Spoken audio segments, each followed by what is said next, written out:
नमस्कार मंडळी, स्वागत आहे तुमचं माझ्या एका नवीन व्हिडिओमध्ये। तर पाहू शकताय इथे मी ना 2 ते 3 तास अगोदर मुगाची डाळ भिजत घातली होती आणि ती छान भिजलेली आहे। रात्रभर काय भिजायची गरज नाही आहे। सकाळी उठल्यानंतर जरी तुम्ही भिजवलं आणि तुमचं सगळं काम होजेपर्यंत तर नाश्त्याला होऊन जाते ही रेसिपी। तर इथे मी मुगाची डाळ 2 ते 3 वेळेस धुवून घेतली स्वच्छ आणि त्याच्यानंतर मिक्सरच्या भांड्यात टाकलेली आहे। 7 ते 8 लसणाच्या पाकळ्या, अगदी थोडासा अद्रकचा तुकडा आणि इथे हिरवी मिरची एक टाकलेली आहे। जर तिखट असेल ना तर तुमच्या आवडीनुसार कमी जास्त करू शकता। त्याच्यानंतर अगदी थोडंसं पाणी टाकायचं आपल्याला आणि मिक्सरला वाटून घ्यायचं आहे। तर पाहू शकताय अशा प्रकारे मी वाटून घेतलेलं आहे बारीक असं।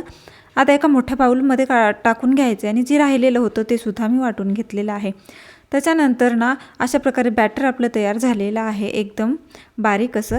तुम्ही थोडं ओबडधोबड वाटलं तरीही चालेल, काहीच हरकत नाही। त्याच्यानंतर इथे बाजरीचं पीठ घेतलेलं आहे मी। तर बाजरीचं पीठ 1 वाटी टाकलेली आहे, मस्त चाळून वगैरे। आता बाजरीचं पीठ मस्त आपण मिक्स करून घेऊयात ह्या डाळीमध्ये। तर अशा प्रकारे मिक्स करून घेतलेलं आहे। मिक्स केल्यानंतर ना थोडंसं घट्टच वाटतं हे आणि घट्ट वाटल्यानंतर ना थोडंसं पाणी टाकलं ह्याच्यामध्ये तर काहीच हरकत नाही। तर इथे मी आता मिक्स करते, तर मला घट्ट वाटते। त्याच्या अगोदर ना मसाले टाकून घेऊयात आपण। तर इथे मी धना पावडर अर्धा चमचा, गरम मसाला अर्धा चमचा आणि इथे मी टाकणार आहे जिरा पावडर अर्धा चमचा। जिरेसुद्धा टाकलेले आहेत मी, पण जिरा पावडरसुद्धा टाकलेले, एकदम चटपटीत तशी चव येते। आता पूर्ण हे मसाले आपल्याला, तुम्ही इथे हळद पावडर टाकली तरीही चालेल। थोडासा कलर हळद टाकल्यानंतर ना पिवळा पिवळा येतो, ह्याचा अगोदरच थोडासा विटकरी कलर असल्यामुळे। भरपूर सारी कोथिंबीर टाका, पालक असेल तर पालकसुद्धा टाकू शकता, मेथीसुद्धा टाकू शकता तुम्ही। आता आपल्याला हे मिक्स करून घ्यायचे आहेत मसाले छान अशा प्रकारे। इथे मी पाणीसुद्धा टाकलेलं आहे, थोडंसं बॅटर मला घट्ट वाटत होतं म्हणून। थोडंसं आपल्याला पातळ असं सैलसर बॅटर तयार करायचं, जास्त पातळ नाही, नॉर्मल सैलसर आपल्याला बॅटर तयार करून घ्यायचं आहे। चवीप्रमाणे मीठ टाकून घ्यायचं आहे आता आणि बॅटर आपल्याला अजून मिक्स करून घ्यायचं आहे।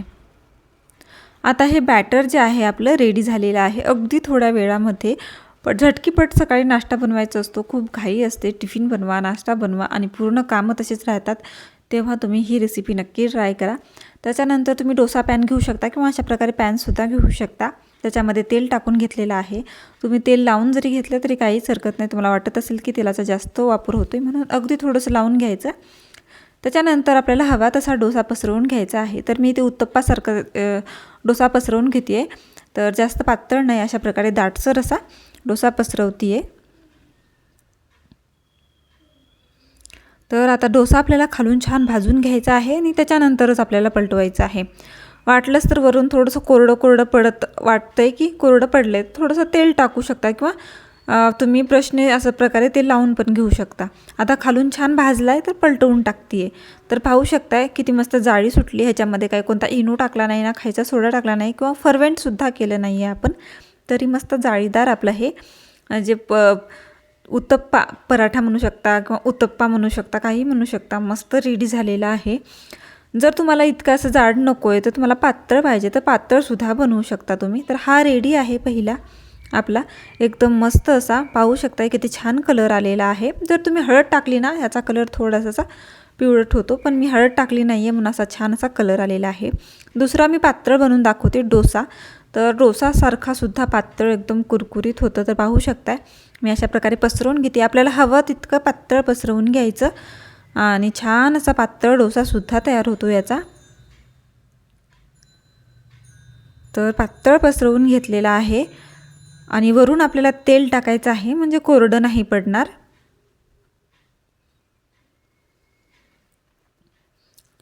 आणि हा डोसा एकदम कुरकुरीत असा भाजून घ्यायचा आहे। याला सुद्धा मस्त अशी जाळी सुटते आणि चवीला म्हटलं तर अप्रतिम लागतं आणि इतके हेल्थसाठी चांगला आहे। हिवाळ्यामध्ये हा डोसा नक्की तुम्ही ट्राय करून बघा, तर खूप मस्त लागतो चवीला। तुमच्याकडे नारळाची चटणी असेल तर ठीक आहे, ना तर शेंगदाण्याची चटणीसुद्धा तुम्ही याच्यासोबत यूज करू शकता। तर हा सुद्धा डोसा मस्त जाळीदार झालेला आहे। तर यालासुद्धा मी आता बाहेर काढून घेणार आहे। अगदी थोड्या वेळामध्ये पटापट हे डोसे बनवून तयार होतात, एकदम हेल्दी आहेत, मुलांच्या टिफिनला देऊ शकता किंवा तुम्हीसुद्धा टिफिनला नेऊ शकता। इतकी मस्त ही रेसिपी आहे। तुम्ही डाएट जर फॉलो करत असाल तर तुमच्या डाएटसाठी सुद्धा ही रेसिपी खूप चांगली आहे। आता चटणी बनवते। पहिल्यांदा शेंगदाणे आणि जे जिरे होते ते भाजून घेतलेले आहे। त्याच्यानंतर कोथिंबीर आणि पुदिनाची 3-4 पानं टाकलेले आहेत। वरून चवीप्रमाणे मीठ टाकायचं, पाणी टाकायचं आहे आणि मिक्सरला फिरवून घ्यायचं आहे। आता चटणीला तडका तर द्यावाच लागेल ना, तडक्याशिवाय चटणीला चव कशी येईल, म्हणून मी तडका पॅनमध्ये तेल टाकलेलं आहे, मोहरी टाकून घेतलेली आहे। मी जिरे भरपूर सारे घातलेत म्हणून जिरे नाही टाकते इथे मी, तर कढीपत्त्याचे 4 ते 5 पानं टाकलेले आहेत। आता हा तडका जो आहे आपल्याला मस्त असा ह्याच्यावर द्यायचा आहे चटणीवर, आणि ही चटणी पाहू शकताय तुम्ही एकदम मस्त अशी रेडी झालेली आहे। माझी चटणीसुद्धा आणि डोसासुद्धा रेडी आहे, एकदम हेल्दी असा। तर पाहू शकता, मला तर ही रेसिपी ना खूप आवडली आणि आमच्या घरच्यांनासुद्धा खूप आवडली।